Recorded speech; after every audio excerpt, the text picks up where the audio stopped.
Welcome to Indian time. This month is December, what we call the trapping month. Place names for this show will be Epschilt,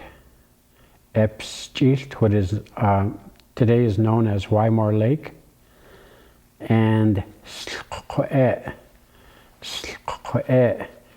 which is the Big Arm Bay.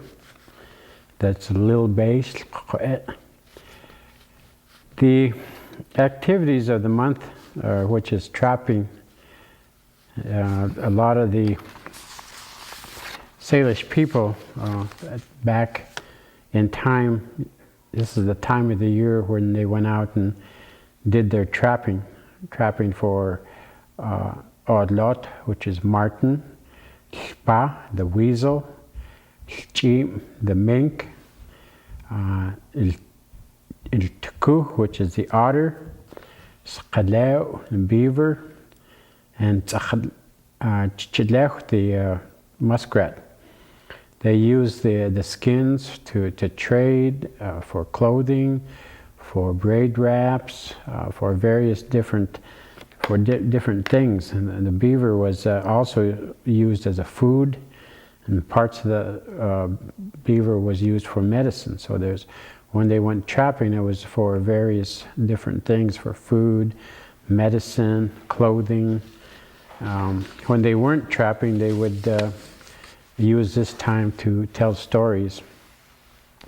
When the white man came here, the Indian people would trade for goods, for different things, and at that time the rifle was a very important part of survival, the introduction of the rifle. So a lot of times they would trade beaver and the pelts for rifles. And what they would do, I was told, it's told that they would stand a rifle up, and then they would stack all the hides on there, and when it got to the top of the rifle, that's how much they had to pay for the rifle.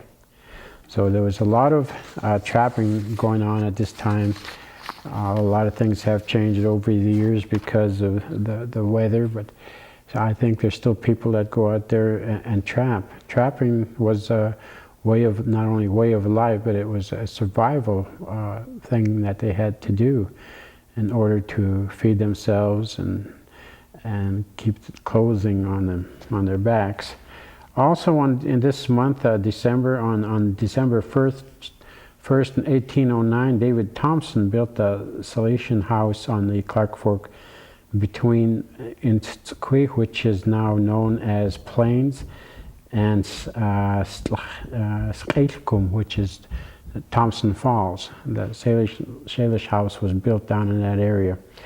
On December the 3rd in 1841, about 1/3 of the Salish people at Stevensville were baptized by Father DeSmet. In 1948, on December 10th, the voters approved amendment to the tribal constitution allowing tribal council to use tribal funds for benefits of the reservation. Those were some of the events that happened in the more modern times in December. The people, like I said, were at this time busy preparing for the winter, working on survival. Today, I don't have a guest in a sense that I guess to actually hear But being December and Christmas, I would like to go back to sometime in the 70s. In the 70s, there was a TV station in Kalispell that taped some of our elders at that time singing Christmas hymns. I think they had 2 tapings in Kalispell and 1 at the Mission Church in St. Ignatius. So a lot of those elders are all gone now, but I thought this was a good time to share with those survivors of family survivors of the elders at that time. They really, I guess, were a big part of the Salish Pondere Culture Committee at that time. They were part of the main group of people who, when we started, to helped us with their stories, with their information, with their guidance. And the tape you're going to watch was done in the 70s, and it's Christmas hymns that they used to sing every year during midnight mass or Christmas time. So with that, I would like you to just sit back and listen to some of our elders singing the Christmas songs. Sweet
Thank you. I hope you enjoyed the Christmas hymns from our elders of the past, who I enjoyed listening to again. Some of the elders that I recognized there were Basil on my left hand, Dolly Linsbigler, Francis Bordeaux, Susette Big Crane, Louise McDonald, Christine Woodcock, Joe Inyas, Blind Mose, Mitch Small Salmon, John Peter Paul, Pete Woodcock, Annie Sorrell. Let's see who else was on there. Aggie Betts, Dolly, Octave Finley, Agnes Vandenberg were some of the elders that I recognize. And a lot of the young people who are now, the young people then who are old people today. This first part was the songs was taped in Kalispell in 1976, and the second group of hymns that you listened to was done at the Mission Church in St. Ignatius. That was in 1977. This time of the year is a happy occasion a lot of times, but it's also sometimes it's a sad occasion, thinking back to some of the elders that we had and are all gone now, that kept us, especially through the holidays, who it's important that it's a family time, for people to be together and to help each other and to do things together. And a lot of times the people that have lost loved ones over the years, and it's a sad time also, but it's a very happy time, to celebrate the birth of Christ, and to celebrate the families and many different things, getting prepared for the New Year's jump dance, medicine dances, all other different things. And I hope that you continue to look upon your elders for guidance and support. Those people, our survival for the future. We need to understand the importance of our cultural ways, our language, because that's who we are as Salish Ponderay people. Without those things, we would be no different than anybody else. So I hope you enjoyed listening to the elders singing, and to the young people who are, like I said, are now old people today. Before closing, I would like to remind you the place names for today was Epschilt, which is Wymore Lake. Epschilt is a white clay, and Big Arm Bay, this little bay. Those are the two words. And again today, the month of December is time for trapping. A lot of different things that were done by our ancestors for survival, and we need to remember those at all times so that we will become stronger as Indian nation for the future. With that, I would like to thank you for joining me again on Indian Time, and I'd like to say Lemlem Chpesia Pism Kuskhelich Khest Khalkhatlukhul Yetlkhwakumei Khest Mlunek Eluchtoet Hal Ilchen Lu Chimislu Guest Louis Eluchtoet Lemlem Chek Pism Kuskhelich.